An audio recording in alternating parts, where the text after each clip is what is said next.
వాళ్ళు స్టేజ్ పక్కన కూర్చోన్నారంట. అంత దూరం ఎందుకు పేరంట? బస్సు దగ్గర కూర్చొని పక్క ఇటు పక్క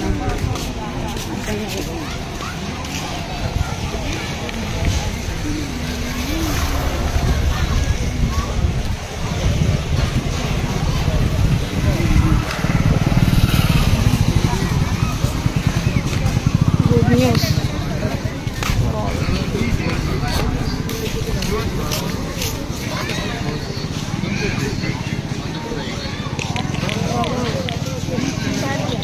ఆయన చెప్తున్నాడు అడగకూడదా? లేవా? ఇప్పుడు ఆంటీ కుర్చీయా ఏడున్నాయంట? అదే చూద్దాం. ఆడపోయి అడిగినాము, అయిపోయినాయి లేవు మా దగ్గర, మేము కూర్చోడానికి లేవు అంటారు. ఇంకా ఆడతారు